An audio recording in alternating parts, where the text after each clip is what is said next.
Bonjour et bienvenue, aujourd'hui nous allons une nouvelle fois passer en revue des photos historiques folles qui ont immortalisé un moment du passé qui mérite d'être vues et qu'on va expliquer. Je vous propose de commencer avec cette photo qui est issue d'une série prise par la photographe Diane Arbus dans les années 60. Une américaine qui s'est intéressée aux personnes mises de côté, les personnes un peu délaissées, les marginaux, toutes les personnes un peu étranges. Comme ici sur cette première photo où Diane a photographié un géant dans le Bronx. Cette photographe était fascinée par les êtres originaux et différents. Je cite, les freaks ont quelque chose de légendaire, comme un personnage de conte de fées qui vous pose une énigme. Ici c'est simplement un enfant qui pleure, mais c'est très prenant. On a aussi un nain mexicain dans sa chambre d'hôtel et ce portrait qui est mondialement connu aussi et qui a inspiré... Forcément, on en parle souvent de ce film, Shining, le portrait des jumelles. La photographe ne voulait pas montrer la similitude de ces deux sœurs identiques, mais au contraire accentuer leurs différences. Leurs vêtements sont pareils, leurs coiffures sont identiques, leur apparence est semblable et pourtant elles sont uniques et on peut le voir à l'expression sur leur visage. Et comme je vous le disais, pour l'anecdote, ces deux jumelles ont inspiré Kubrick pour les intégrer dans le film d'horreur Shining. Grâce à son travail et son engagement, Diane Arbus nous apprend qu'il ne faut pas avoir peur de l'inconnu, bien au contraire, ce qui est caché doit être montré dans toute sa vérité et dans toute sa lumière. Citation encore d'elle, pour moi le sujet de la photo est plus important que la photo elle-même. La deuxième photo m'a été envoyée par un abonné, Com, merci à toi, j'espère que tu te reconnaîtras. C'est une photo de groupe de l'époque et on aime ce genre de cliché parce qu'il y a toujours des petits trucs étranges qui se cachent au fond quelque part dans le décor. Alors j'ai pas d'infos spécifiques concernant cette photographie, mais en fait on n'en a pas vraiment besoin parce que ce qui nous intéresse c'est une petite anomalie qui est ici en bas à droite. Cet enfant semble être possédé. Alors, je ne suis pas sûr. Je pense plutôt qu'il s'agit du reflet de ses lunettes qui donne cette expression et cet effet en fait. On est presque en train de vriller dans un épisode de Les expériences paranormales de mes abonnés là. Troisième photo. Ici, nous sommes en 1920 et nous assistons à une séance de dentiste un petit peu homemade, fait à la maison, à l'arrache quoi.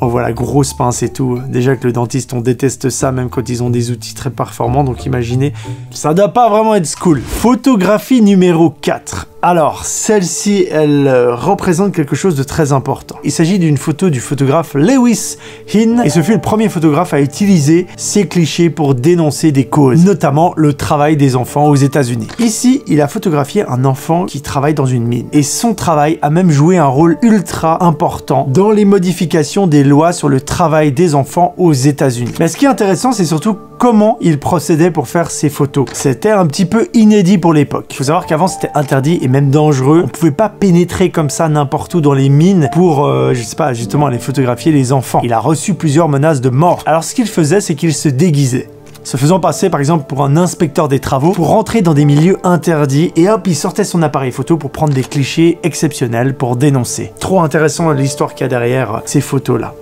Lewis Hine.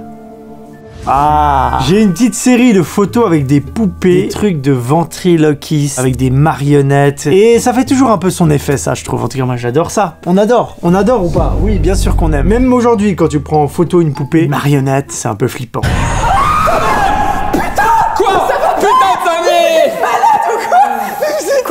Alors imaginez quand les photos ont vieilli. C'est ce qu'on va voir ici. Par exemple, on commence avec ce petit garçon et sa poupée juste à côté de lui qui a les yeux qui semblent être possédés. On peut imaginer qu'en réalité le jouet a du glow ou une partie réfléchissante sur les yeux et quand ça a été pris en photo avec un flash. Et on voit qu'il y a un flash parce que c'est éclairé sur le côté. On voit que ça brille sur la petite robe du jouet. Ici aussi sur les livres, sur la droite, vous avez un reflet. Donc c'est le flash de l'appareil.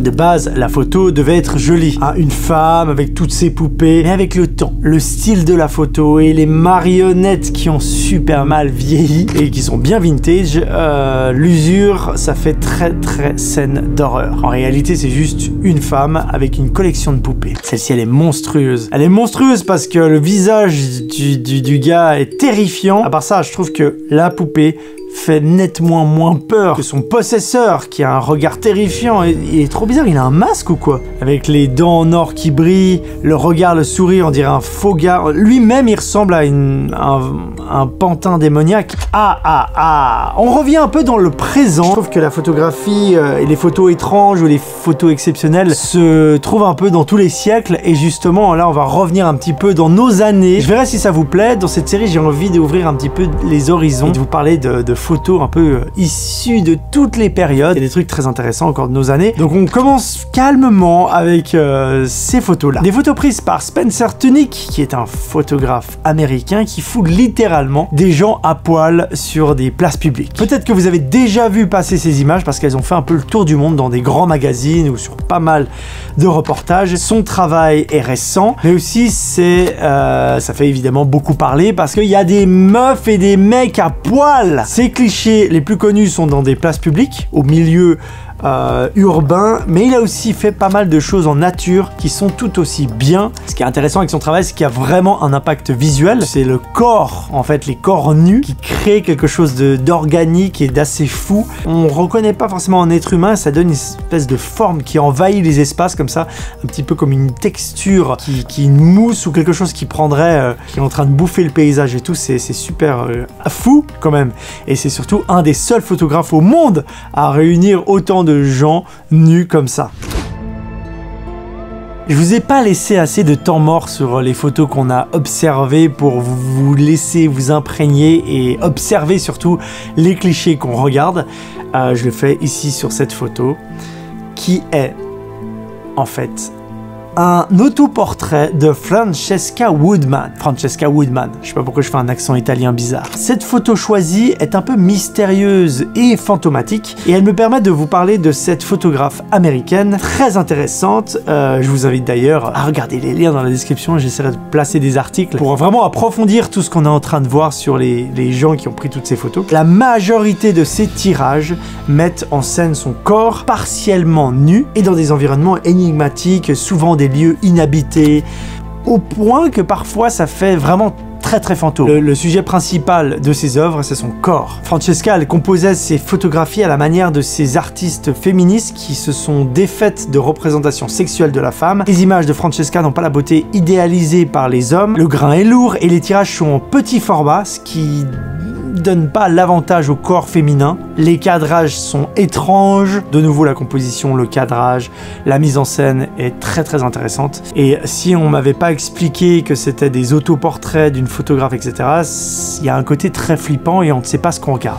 Quelques secondes pour vous laisser observer cette photographie qui montre une jeune fille de 19 ans et un enfant de 2 ans tombés d'un immeuble. Je vous explique la scène, c'est une fille de 19 ans et sa filleule de 2 ans qui étaient pris au piège par les flammes dans un incendie. Donc bim, elles prennent l'escalier de secours, mais là, il s'est effondré et il y a un photographe qui a pris la photo au moment de tout ça. La jeune fille est malheureusement décédée, pas à cause de la chute, mais à cause de ses blessures après à l'hôpital. Et par contre, l'enfant de 2 ans, lui, il a survécu. Voilà, ça c'est pour l'histoire de cette photo. Grâce à cette scène horrible, elle a conduit à l'adoption d'une nouvelle loi sur les escaliers de secours à travers les États-Unis. Voilà, ils ont après ça appliqué des normes vachement strictes pour qu'il n'y ait plus jamais d'accident de ce type.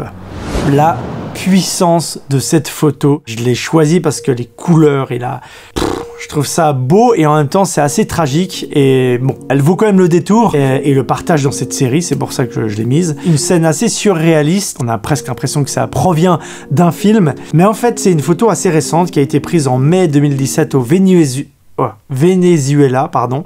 Elle a aussi fait le tour du monde, c'est une photo qui a remporté un prix, le World Press Photo en 2018. C'est un étudiant qui s'appelle José, qui a été grièvement blessé lors d'une manifestation, lors d'un affrontement entre la police et des manifestants dont il faisait partie, à des opposants au président Maduro. Pour résumer rapidement, il y a une moto qui était en feu, que les manifestants ont tapé dessus. La moto a explosé, José était à côté et il a gravement été blessé. Il a subi énormément d'opérations, mais il est toujours en vie, heureusement. Cette photo est un peu un symbole de la violence et des affrontements qui ont eu lieu dans ce pays en 2017. Ah oui, et puis la photo a été prise par Ronaldo Schmid. peut-être que je me dis, je devrais simplement vous balancer des diapos comme ça, et vous, dans les commentaires, vous essayez de me dire qu'est-ce que c'est que cette scène. Bon, en l'occurrence, ici, c'est pas très compliqué. Ce sont deux petites filles déguisées en citron. Ah, la magie des costumes d'Halloween de l'époque, ça fait toujours son effet. Écoutez, j'espère que cette deuxième série vous aura plu. Dites-le moi. Évidemment, si ça vous a plu comme d'habitude, n'hésitez pas à liker, commenter et à vous abonner à la chaîne pour voir les prochains contenus qui arrivent. Très certainement la semaine prochaine, ou en tout cas, bientôt. Moi, je vous dis à bientôt dans une prochaine vidéo.